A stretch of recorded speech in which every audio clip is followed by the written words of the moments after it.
आज आपण बनवणार आहोत बेसनाचा पराठा। त्यासाठी लागणारे साहित्य: 1 वाटी बेसन घेतला, 1 लहान वाटी कणिक घेतली, 2 टमाटर घेतले बारीक चिरून, 1 आलू घेतला, सांबार घेतला, पुदिना घेतला, मोहरी घेतली अर्धा चम्मच, जिरे घेतले 1 चम्मच, ओवा घेतला अर्धा चम्मच, अद्रक जास्त घेतला मी, अद्रकाने चव येते आलू बेसनाच्या पराठ्याला म्हणून अद्रक जास्त घेतला, 3 हिरव्या मिरच्या घेतल्या, गोंडीम घेतला, मोठा 1 कांदा घेतला बारीक चिरलेला, तेल घेतलं, मीठ घेतलं चवीनुसार।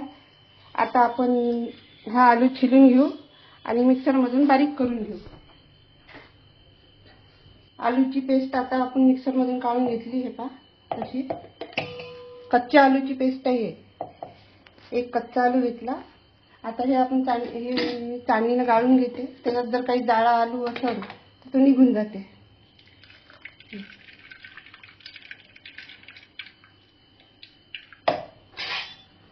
चमच्याने असं करून घ्यायचं।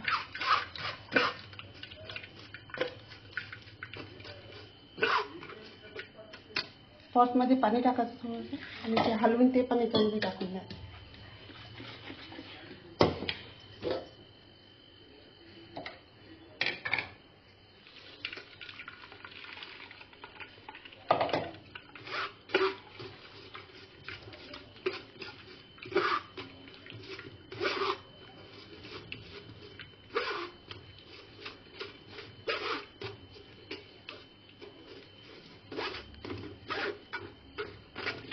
पूर्ण असं आलू गाळून घ्यायचं ती आलूची पेस्ट कच्च्या आलूची। थोडंसं हे जाड जाड निघालं।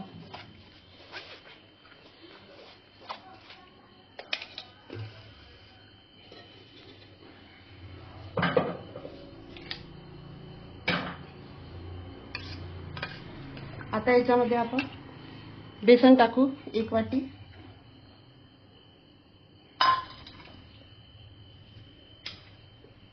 कणिक टाकतो याच्यात,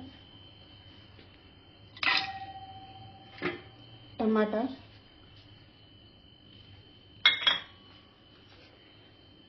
सांबार थोडंसं चटणीसाठी ठेवायचं आहे, पुदिना थोडासा हाताने पराठ्याला छान चव येते पुदिन्याला म्हणून पुदिना टाकायचा आहे।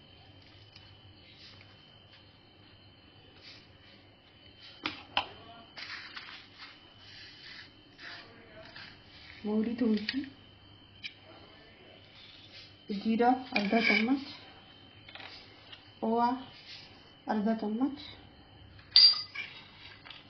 कांदा, हिरवी मिरची आणि गोंडी, अद्रक किसून घेतो याच्यात। किसलेला अद्रक टाकायचा, त्याने छान चव येते मस्त बेसनाच्या पराठ्यात।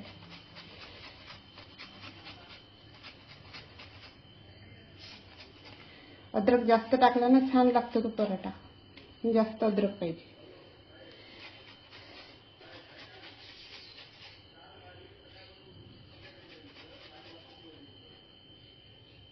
लसूण तो पण किसून टाकतो किसणीला।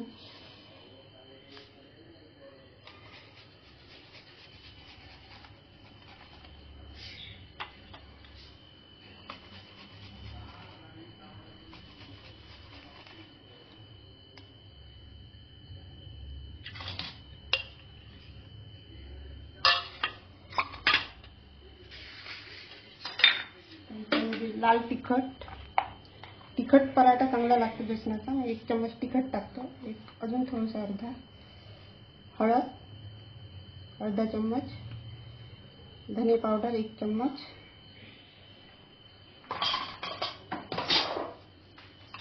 मीठ,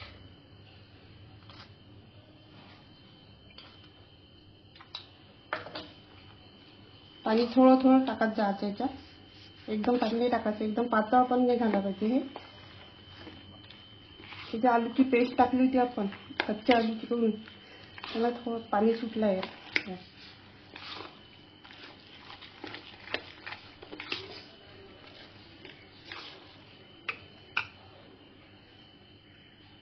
थोडं पाणी टाकायचं, लागल्यास अजून थोडंसं टाकायचं आपण. एकदम घट्ट पण नाही पाहिजे, एकदम पातळ पण नाही पाहिजे, मीडियम पाहिजे असं.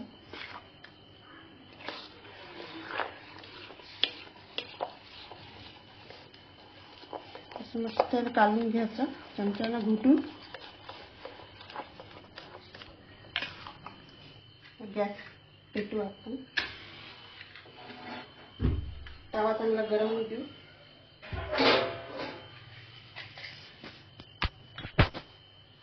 तवा चांगला कडक गरम होऊ द्यायचा. चमच्याने थोडं घुटून घ्यायचे.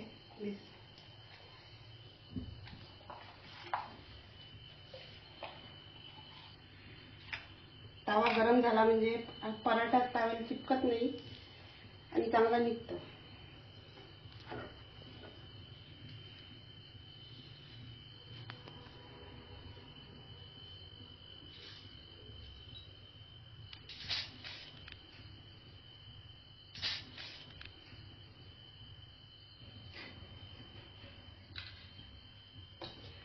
चमच्याने आपण तव्यात तेल टाकतो. असं कांद्याने असं पूर्ण तव्याला लावून घ्यायचं.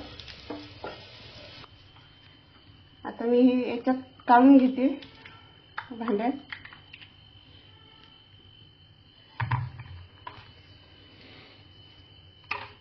आणि ह्या भांड्याने मी तव्यावर टाकतो.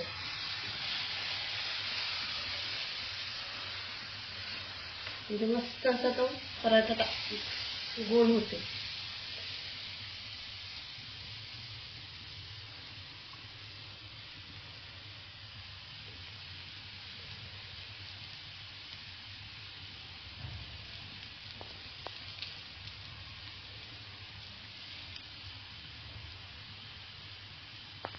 थोडंसं चमच्यावर तेल वरून टाकायचं.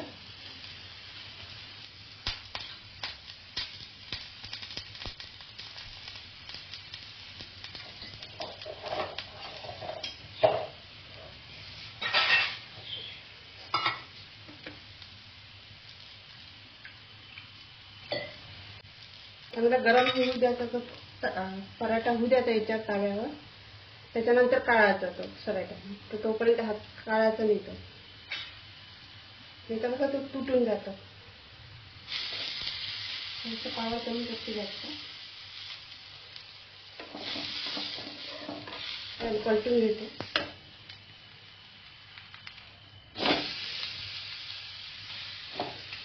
मस्त असा खाली झाला येतो. पलटला आहे त्याला बघा मस्त झाला. त्याच्यावर पुन्हा थोडंसं तेल टाकतो.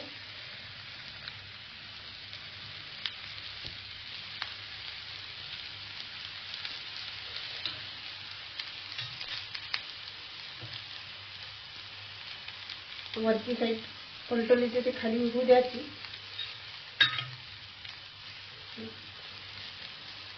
पलटून घ्यायची.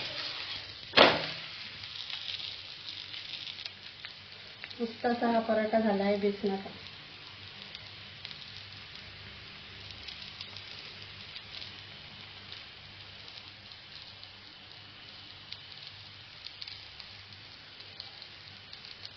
त्यावर काढून घेते.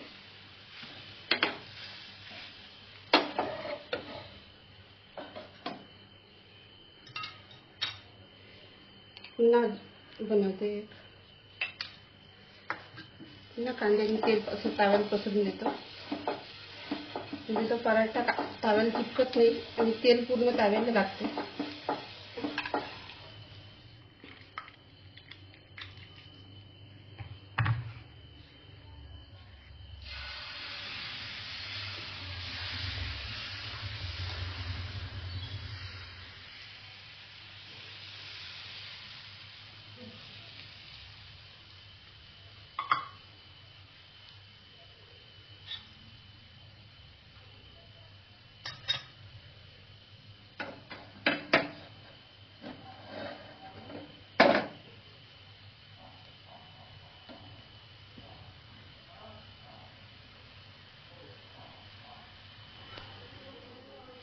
दोन पराठे बनवले आहे मी. आता चटणी बनवूया आपण. आता मी चटणी बनवते. चटणीसाठी लागणारं साहित्य: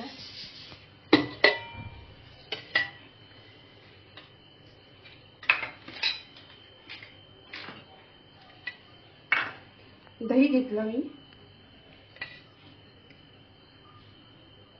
वाटीभर दही आहे, हिरव्या मिरच्या आहे 2, कढीपत्ता, पुदिना, लसणाचे 3 पाकळ्या घेतल्या आणि शेंगदाणे घेतले.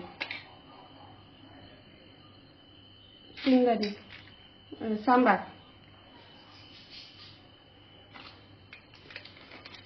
आणि मीठ, काळं मीठ. हे शेंगदाणे मिक्सरमधून काढून घेतो. त्याच्यामध्ये पुदिना, लसणाच्या पाकळ्या, हिरवी मिरची आणि गोडणी थोडासा तडक्यासाठी ठेवतो. आता हे सर्व मिक्सरमधून काढून घेतो. याची चटणी बनवायची आहे. आता हे मिक्सरमधून काढून घेतले शेंगदाणे. हे सर्व हे दह्यात टाकून देतो.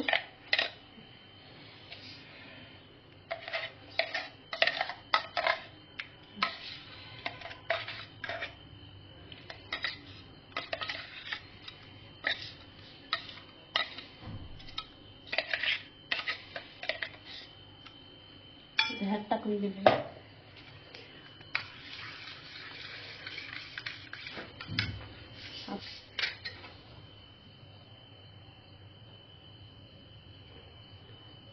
तेल गरम करतो. आता तेल मस्त कडक गरम होऊ द्यायचं. त्याच्यात जिरं, मोहरी आणि गोडणी टाकायचा आणि त्याचा तडका चटणीला द्यायचा. दही टाकलाय आपण या चटणीत. छान अशी मस्त चव येते तडका लावल्यानं. हे मोहरी ठेवली होती तडक्यासाठी आणि हे जिरं. आता हे याच्यात जिरा मोहरी टाकून देते तडका.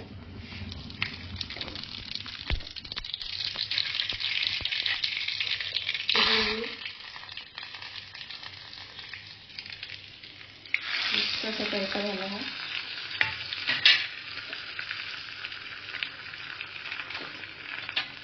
मीठ टाकते साधं, थोडंसं चवीनुसार टाकायचं आपल्याला जसं पाहिजे तसं.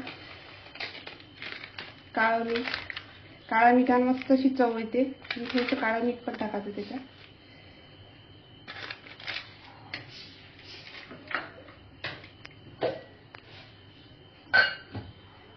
थोडीशी अर्धा चम्मच साखर.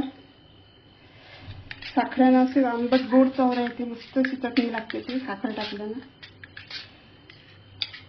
तर ही आपली चटणी बनवून तयार झाली आहे. आणि सांबार.